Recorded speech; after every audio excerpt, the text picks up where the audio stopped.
Good. Hello, everyone. I am Jo Flick with the Montana State Library, and I'll be hosting today the June 2019 Webside Chat. And I'm here with Jennie Stapp, who is your state librarian. And it's been a little while since we've had one of these.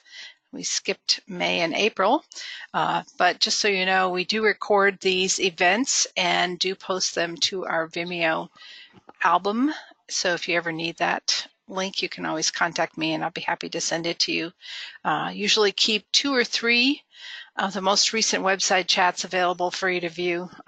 Since this is very newsy kind of training or event, we don't keep them for very long, but you're always welcome to view the recording. And I do want to just bring you up to date. We have quite a bit of training scheduled. Oh, and I actually forgot to post one of them here. There's so much going on.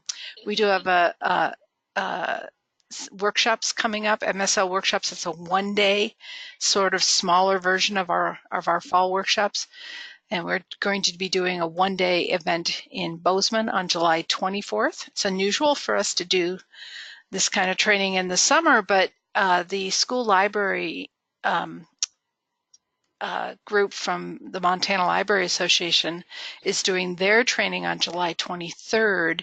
And there was quite a bit of interest in a speaker that we were considering for our training. So we decided to plan ours right next to theirs. So getting a lot of interest from school librarians. So if you have an interest, we're going to be talking, our speaker will be on media literacy. She'll be doing a half day on media literacy, kind of exploring what media literacy is and providing librarians with some ideas for how to introduce media literacy. We're also going to have a session from a librarian from Texas who's trained as a social worker. That is his profession, and he is a full-time librarian at a smallish community in Texas, a big community for Montana. It's about the same size as Great Falls. And he's going to talk a little bit about his work as a social worker in the library. I heard him speak and I thought he was really inspirational. We'll also have the shared catalog folks doing a session, and the National Network of Libraries of Medicine is sending staff to do their Beyond an Apple a Day consumer health program as well. So it should be a really good lineup in Bozeman, all free, of course. And then we'll be going to Sydney in September with completely different programming, although the shared catalog session will also be in Sydney. So if you would like to mark that date, we'll be opening up registration. Registration's already open for the MSL workshops in Bozeman in Aspen. So get logged on and find your spot, because things are starting to fill up. I've been getting 2 or 3 registrations a day. So we expect that to be a full house.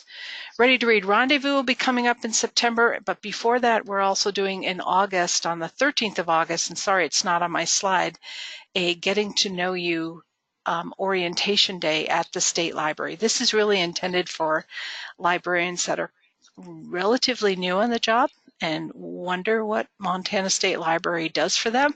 We invite you to come to Helena and spend a day with us and meet some of our staff and learn about all of the services of the State Library a little bit more in detail. So that's a very fun day, August 13th, and a registration will open for that probably around the 1st of July. And the 1st of July, the registration will open up for the Ripple, which is a regional Ripple. This is a 2-day training from the Colorado State Library, and there's a pre-conference scheduled for the Sunday afternoon before the Ripple training that Jennie has invited one of her colleagues, the state librarian from Delaware, to come and talk to us a little bit about how they use data to inspire their work in Delaware. So, and I should mention about the Ready to Read Rendezvous, a little bit different this time. There's going to be fewer people coming. It's going to be a little smaller group. So we'll have to submit an application to get considered to attend the Ready to Read Rendezvous. So watch for that. And let's see, I think that's it. Jennie, it's on to you. Super. Thanks, Jo, and thanks everyone for joining us. when Joe was talking about the size of the library the gentleman from Texas is coming from, it reminded me of a couple of statistics that one of our staff persons, Evan Hammer, shared with me recently. If you haven't met Evan, he's one of our geographers on staff, and he's the director of the digital library. He represented me at a meeting in New York City at the beginning of May where they were talking about the Grow with Google program, if you're familiar at all with that program. It's a partnership between Google and the American Library Association where Google is working with libraries to promote their business resources to people who are working to develop small businesses and support entrepreneurial programs. And we've been invited to serve on an advisory council for that program. Anyway, long story, but the next most rural state represented on the advisory committee was by a librarian from Kentucky. And her county in Kentucky had about 65,000 people in it, population served. So Evan just wanted to give some perspective on how rural we are here in Montana. And he looked at the population density of Petroleum County, which is the least populated county in Montana, and said that if you apply the population density of Petroleum County to the island of Manhattan, you would have 6 people on the island of Manhattan. Staggering to think about.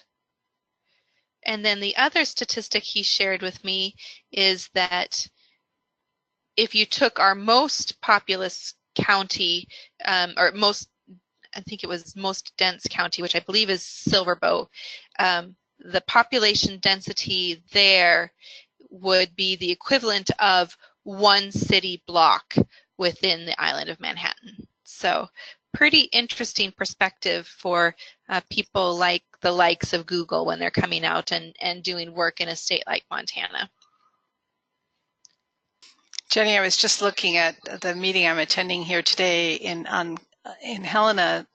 There was some information on population, and this like 6 of our counties in Montana have 72% of the population. So, and yep, like you pointed out, even those 6 counties are not densely populated. We are definitely spread out. Spread out. I think what Evan told me is that only 6 counties in Montana have more than 65,000 people in the entire county. So, yep. Anyway, it's always interesting to share those kinds of perspectives with people from outside the state. And then I also wanted to plug the Ripple conference. Joel, thanks for bringing those up. As you can see, we have so much going on here in the next several months at the State Library. The Ripple conference, the Research Institute for Public Libraries, has been going on now for, I think, about 3 years. I was trying to remember. I attended the first Ripple in Colorado, and I believe it was 2015, so probably going on 4 years now. And it is a conference that's all about data and using data to help share libraries' stories. And it was funded through an IMLS grant to the Colorado State Library. So they've been the organizers of Ripple since its inception. And the first 2 Ripples were held in Colorado, and then they've gone to this regional Ripple model. And so we're excited to be offering one in Montana with our partners in Wyoming. It's really been Ripple that has driven a lot of the changes in how the state library has started thinking about the culture that we want to support of a data-driven planning and evaluation model to inform our services and help us think about the impact of the services that we have to offer. A lot of that thinking originated with our staff attending Ripple. And so as you've heard us talk about those kinds of concepts now for the last several years, it's with the support of the colleagues and the ideas that are being fostered through these kinds of groups around the country. So like I said, we're just so excited to bring Ripple to Montana. And then Annie Norman, the state librarian of Delaware, who's going to be doing the pre-conference, is really one the state librarians who's at the forefront of thinking about the kinds of data that we collect. COSLA, the Chief Officers of State Library Agencies, and IMLS have been working on a grant-funded program now for several years called Measures That Matter. And really what Measures That Matter is doing is looking at the kinds of data and statistics we collect about public library services and trying to collect data that's more meaningful, that more clearly tells the story of the impacts that the services that we offer. You're all familiar with the public library statistics that we collect every year. Most of those, as you know, are input and output driven. They don't talk at all about the outcomes and the impact of the work that we do. And so with Annie's help and through Measures That Matter, we are really trying to rethink what kinds of information and stories we collect that we can then share with our federal partners and our state partners and with our local communities. And so it's such an honor to have Annie come out and be a part of the pre-conference. We think that her workshop is really going to set the stage for the learning that's then going to happen over the next couple of days. So I'm personally very excited about that opportunity, and I encourage you to look for the registration when that opens up in July. And I just want to also make a plug for the travel grants that we have available from the Colorado State Library for the Ripple Conference as well. So we should have the applications for that up very soon. I will have it in Tracy's hand on Monday to okay. So $750, I think, is what they're planning on for travel grants. So that should cover most of an individual's expenses getting to Billings for the regional Ripple. Yep. So great learning opportunity there. Okay. So I wanted to talk a little bit about the upcoming commission meeting, which will happen next Wednesday on June 12th. Typically, we try to have this website chat the Friday after the commission meeting, because by that point, I'll have some updates on the actions that they took. But next Friday is the Montana Library Association board meeting, and so we weren't able to do it that Friday, and we missed May, so this seemed like a good Friday to do that. Regardless, I wanted to share with you a little bit of information about what to expect in the upcoming commission meeting, and of course encourage you to listen to that meeting. They're always broadcast via GoToMeeting, and then of course they're also recorded, and we make those meetings available online if you want to go back and listen. I will share with the Commission a final legislative update. And the last time I had a chance to talk with all of you was at the Montana Library Association conference when we were nearing the end of the legislative session, but not quite there. And so where we ended the session was really largely where I thought we would be in April when we were all together for the association conference. The state library's budget is a little bit more flush than it was when we ended the 2017 session. With the funding for personal services that we received and some of the hiring that we've been able to do this biennium, we will be roughly at the same staffing level as we were prior to the budget cuts that we went through. And one of the positions that we are currently in recruitment for is a data coordinator position. That position, in addition to some other responsibilities, will be the position that works with our public library statistics. When we lost that position after the budget cuts, Pam Henley, one of our consultants, had to take on that responsibility. And so this will have a dedicated position so that Pam's time is freed up to go back to doing the consulting work that she needs to be focused on. And then the data coordinator position is really going to be focused on a lot of the things I just talked about with the focus on data-driven planning and evaluation.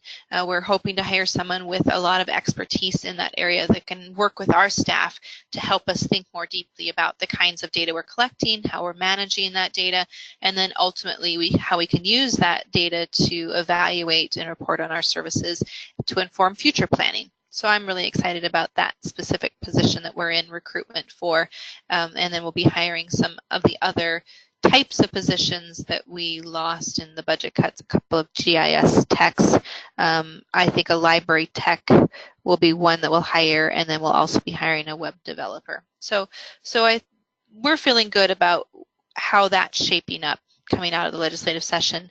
And then we did receive about $250,000 in one-time only monies.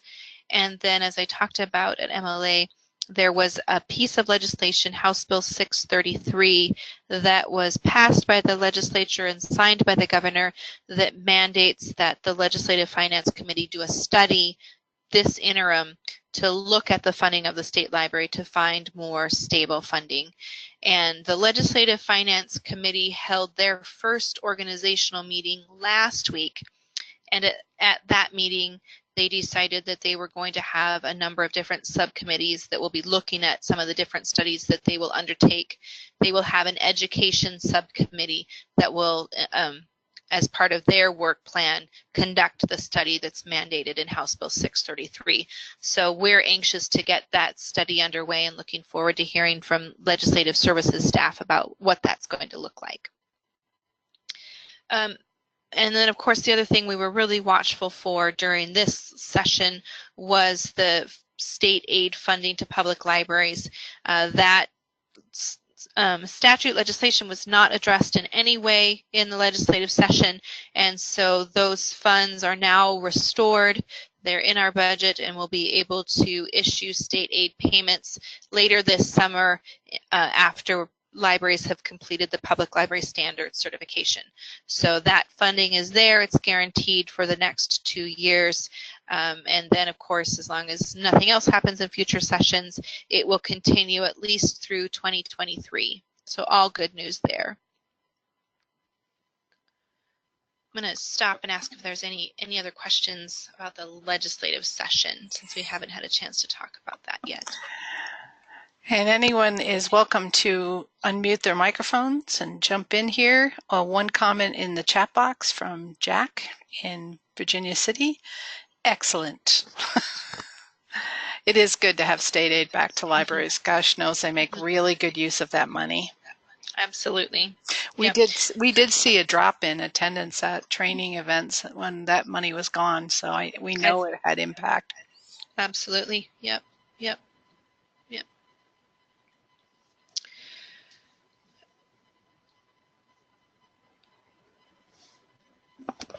So the other big action that the Commission takes at their June Commission meeting is to approve the Federation Plans of Service.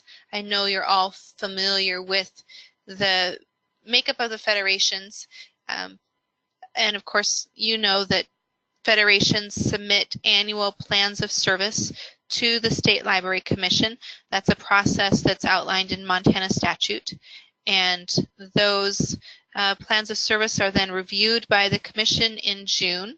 The Commission takes action to approve those, and then we issue Federation payments typically in September or by the 1st of October that for funds that have to be spent in accordance with your plans of service.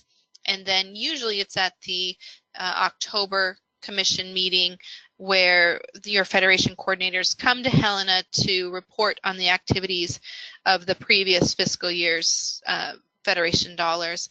I'm very excited that this year the amount of money available for Federation grants has increased by, it was about $40,000 or so. That increase is due to an increased appropriation in coal severance tax monies. You might recall that in 2017, the legislature passed legislation that gives the state library a slight increase in our appropriation of coal severance tax money each year over 4 years, and so we're entering into the 3rd year of those 4 years. And so the Commission made the decision at their February meeting to allocate about $40,000 more to the federations. And so when federations were building their FY20 plans of service, it was based on that increased dollar amount. So there'll be about $225,000 going out in federation grants this fall. So a nice little increase for libraries there.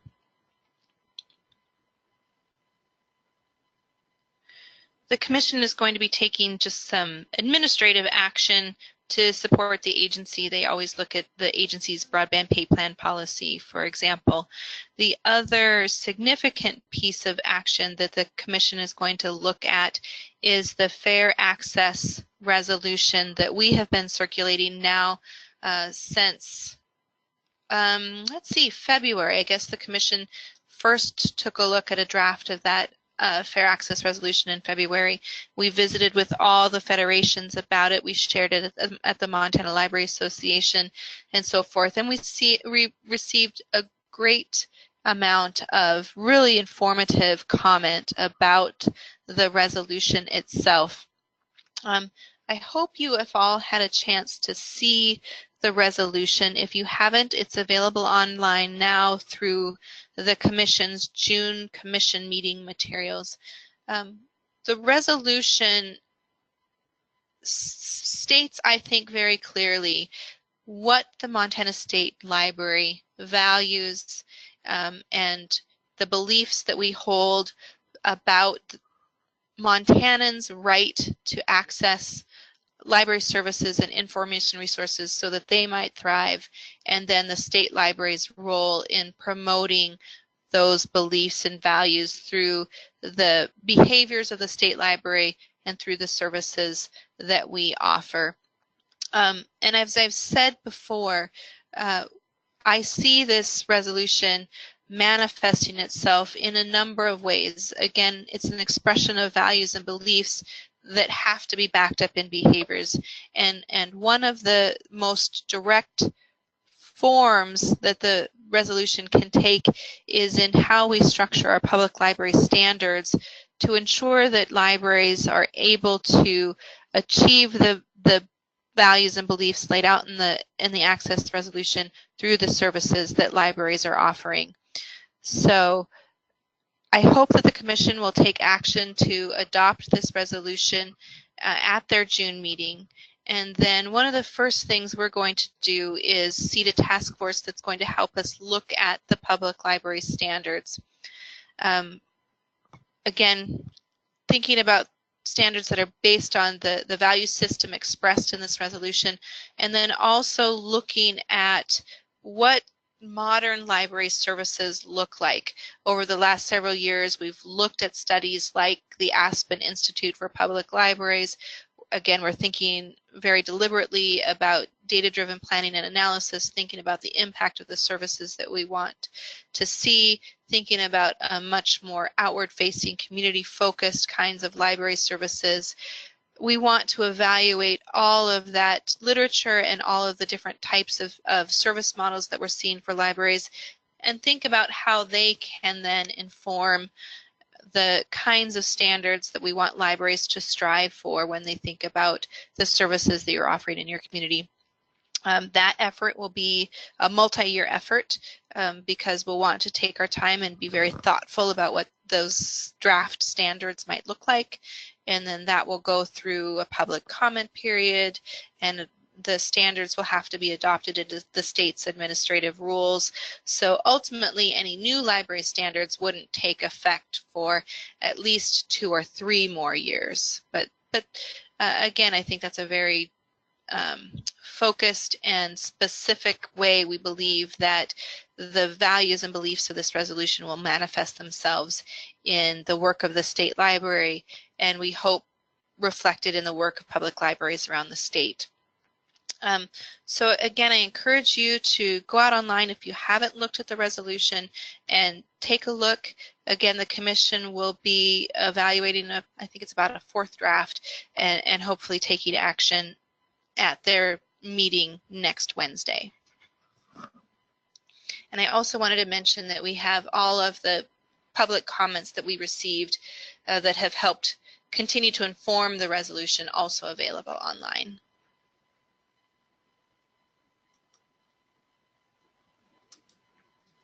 And the only comment in the chat box so far was just more good news. I believe that was about the coal severance tax funding for federations, and no comments about your general updates. So, okay. Anyone else want to jump in at this point?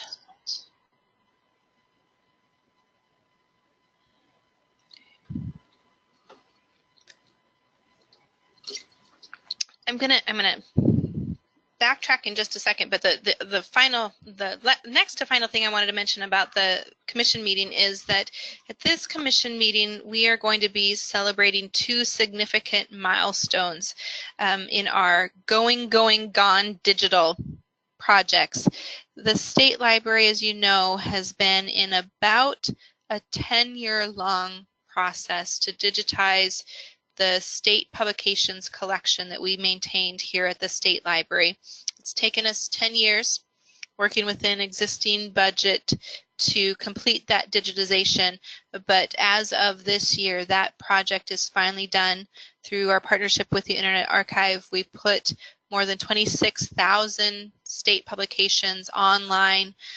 They're all freely available. They're available in multiple formats: PDF, ebook, Kindle, a Daisy Reader format for people who rely on screen readers and so forth. So that's been just a tremendous partnership, and we're very, very proud to have completed that work. And then the other significant milestone we reached is completing the digital conversion of our Montana audiobooks for our Talking Book Library collection. We have a recording studio here within the Montana State Library with 2 studios in it, and we've had that now for quite a number of years. And when it was first created, the technology was analog, and we recorded about 1,000 titles, Montana authors, in the recording studios using all analog processes. And of course, with our current digital technology, you have to rely on old analog cassette players to play those titles. And so we worked with a vendor to convert all of those titles to digital format now over this last year. That project is also complete.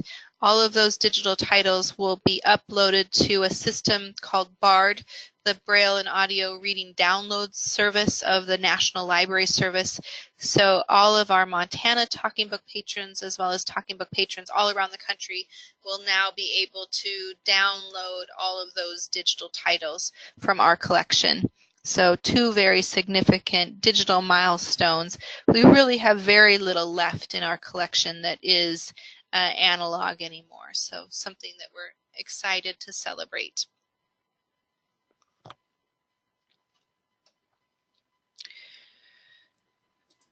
And I wanted to wrap up by having a bit of a discussion about a fairly significant restructuring that we're going to be doing here with the staff of the State Library. And part of this started with a moratorium that we had to put on accepting new applications to the Montana Shared Catalog. We did not accept any applications for this current calendar year because of staff constraints. We're really maxed out on the number of libraries we feel like we can support in the Montana Shared Catalog, given the current number of system administration staff.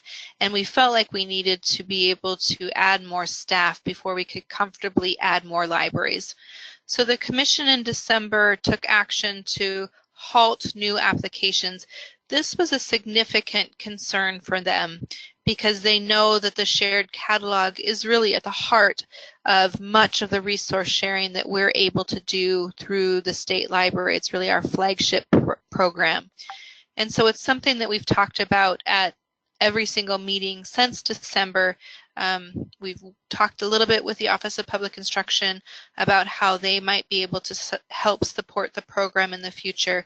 But we did not want to have to continue to halt applications any longer than we had to. So that was sort of weighing on us. And then an opportunity arose for Tracy Cook, the Director of Library Development, to take a consulting position, a position that she held previously at the State Library. And so in thinking about that change, we've made the decision to not fill the Library Development Director position when Tracy moves into the consulting position, which will happen right around the 1st of July. And instead, we're going to allocate that FTE to fill a system admin position for the shared catalog. So we'll increase the number of staff that directly support the shared catalog. And at that point, then we're going to ask the Commission at their June meeting to lift the moratorium on new applications so we can start accepting new applications again. Through this structural change, we're going to be flattening the agency a little bit further, and more of the library development staff are going to be reporting to me directly rather than through a library development director. The state library within our digital library division is organized into work units called information management, information products, and user services. That structure was created about 4 years ago when we went through a restructuring just in the digital library.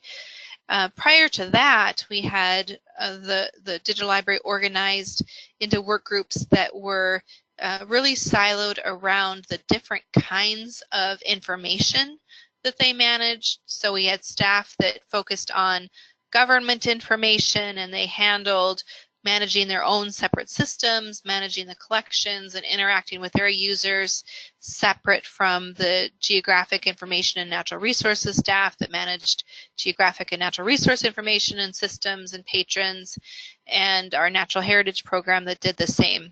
And we found that there was a lot of inefficiency, but also a lot of missed opportunities because we weren't thinking holistically about our patrons and our patron needs and opportunities to make use of shared systems and to have collections that were better integrated. So we adopted this model where the collections management staff are in a work unit.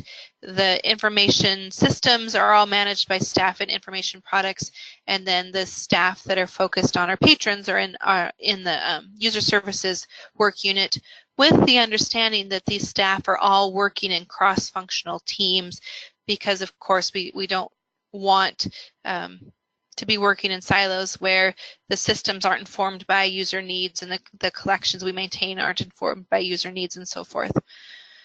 In this restructuring that we're undertaking now, we're going to apply that same kind of work group model across the entire agency.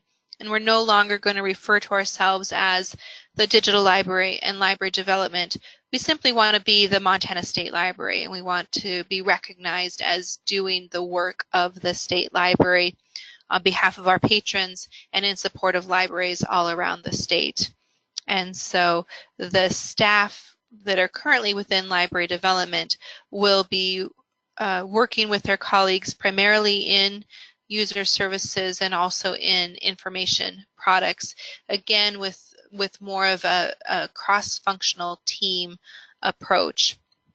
And one of the reasons I'm really excited about this model is the fact that I see our staff already working together in this way. So in some ways, this is just formalizing the activities and behaviors I'm already seeing across the state library, and I hope giving staff the freedom and flexibility to think more in this way so that we can provide more holistic services to all of you. And some concrete examples of things that you've probably already seen include bringing in, for example, the National Geographic map and working with Amelia and Joe to bring that map to the state of Montana and then also working with our GIS coordinator to do more to promote GIS services and use of GIS services in libraries. Our Talking Book Library Supervisor, Jessica Edwards, is also working with Amelia to think about how we can better promote talking book services. For example, we're going to have brailled coloring books available that we can share through some of our early literacy kits.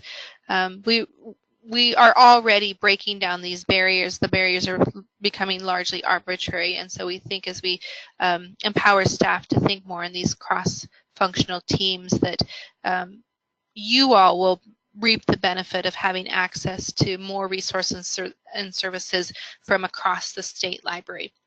So it's a fairly significant amount of change, but I think from a day-to-day perspective, our staff are going to be doing largely the same kinds of work that they continue to do, hopefully deepening their relationships with their colleagues, and hopefully, as I said, you see that reflected in more and better services for all of you. Again, Tracy's still going to be with the state library. She's going to be the lead consultant, and she'll continue to supervise the other consultants, as well as Joe and Amelia in the consulting and learning area of user services. And then most of the other staff will stay, again, in their same functions, but just have a little bit different reporting structure. So that's something that we're excited about, maybe a little anxious about. Change is always a little bit hard once you start getting into the weeds, but I'm excited for the opportunities that I think will bring to the state library.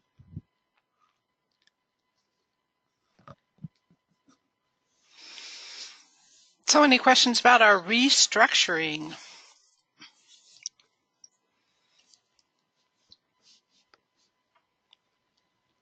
Not seeing anything in the chat box, Jenny. Okay. So the last thing I wanted to mention to you are just a couple of recommendations from the Network Advisory Council to the Commission that the Commission will be considering as they start looking at their the FY20 budget for the state library. The NAC has talked about a new program that would, we hope, allow us to continue to deepen our work with the economic development community. Some of you might know that we have a contract with Cindy Crispin, who's been our early literacy and child services advisor for quite a number of years. Of course, we don't have anybody on staff who has a lot of familiarity with the economic development community.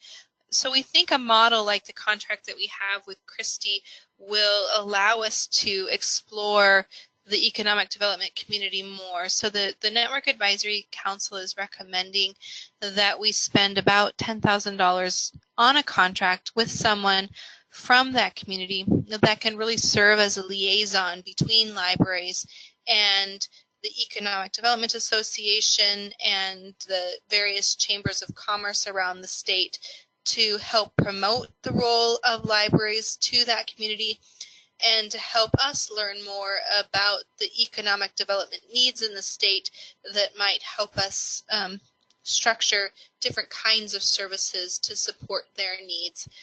Someone who can really be at the table representing our voice and listening for needs that we might be able to serve in the future.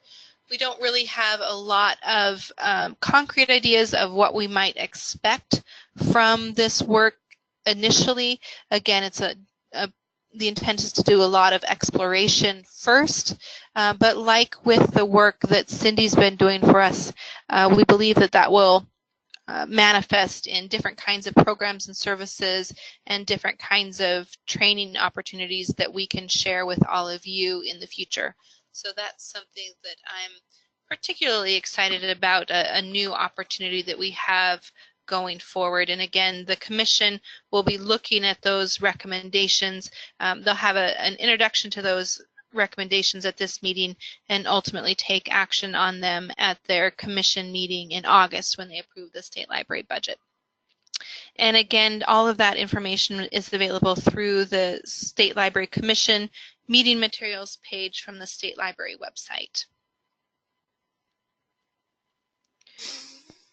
And that's what we wanted to talk to you today.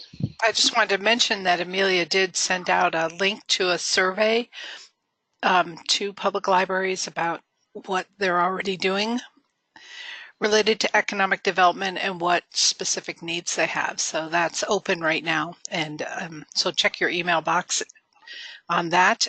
And if you need the link to that survey, you can contact Amelia or me, and I'll be happy to send it to you. We'll be happy to send it to you. Great. Great.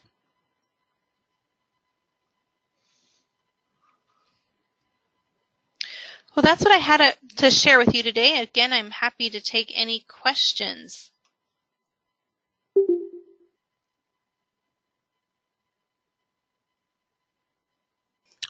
I'm going to go ahead and stop our recording, and we'll certainly stay on the line if anyone has any further follow-up they would like to do. So thanks a lot, Jenny, and thanks everybody for tuning in today.